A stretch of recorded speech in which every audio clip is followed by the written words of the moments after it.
Galates chapitre 4. Or, aussi longtemps que l'héritier est enfant, je dis qu'il ne diffère en rien d'un esclave, quoiqu'il soit le maître de tout. Mais il est sous des tuteurs et des administrateurs jusqu'au temps marqué par le Père. Nous aussi, de la même manière, lorsque nous étions enfants, nous étions sous l'esclavage des rudiments du monde.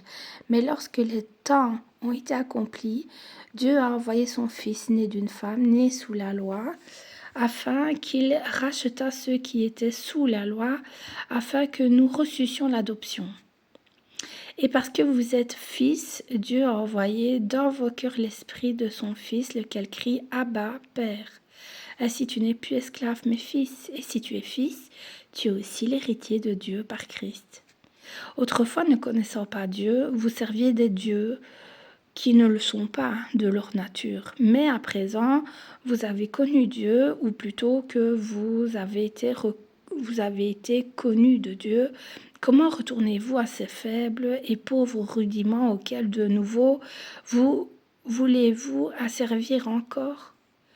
Vous observez les jours, les mois, les temps et les années. Je crains d'avoir inutilement travaillé pour vous.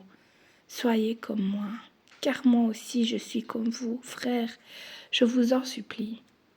Vous n'avez fait aucun tort. Vous savez que ce fut à cause d'une infirmité de la chair que je vous ai par la première fois annoncé l'Évangile et mis à l'épreuve par ma chair. Vous n'avez témoigné ni mépris ni dégoût. Vous m'avez au contraire reçu comme un ange de Dieu, comme Jésus-Christ. Où donc est l'expression de votre bonheur? Car je vous atteste que, si cela eût été possible, vous vous seriez arraché les yeux pour me les donner. Suis-je devenu votre ennemi en vous disant la vérité? Le zèle qu'ils ont pour vous n'est pas pur, mais ils veulent vous détacher de nous, afin que vous soyez zélés pour eux. Il est bon d'avoir du zèle pour ce qui est bien, et en tout temps, et non pas seulement quand je suis présent parmi vous. Mes enfants, pour qui j'éprouve de nouveau les douleurs de l'enfantement jusqu'à ce que Christ soit formé en vous. Je voudrais être maintenant auprès de vous et changer de langage, car je suis dans l'inquiétude à votre sujet.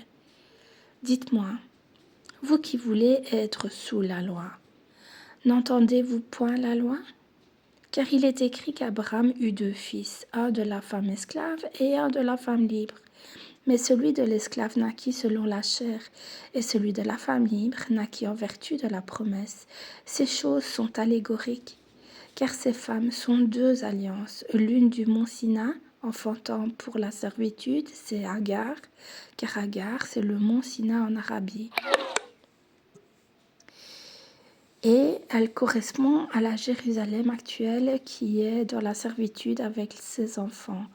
Mais la Jérusalem d'en haut est libre, c'est notre mère car il est écrit, réjouis-toi stérile, toi qui n'enfantes point, éclate et pousse des cris, toi qui n'as pas éprouvé les douleurs de l'enfantement, car les enfants de la délaissée seront plus nombreux que les enfants de celle qui étaient mariée.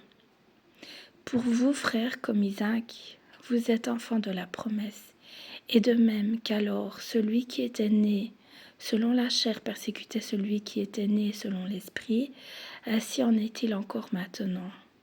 Mais que dit l'Écriture? Chasse l'esclave et son fils, car le fils de l'esclave n'héritera pas avec le fils de la femme libre. C'est pourquoi, frères, nous ne sommes pas enfants de l'esclave, mais de la femme libre.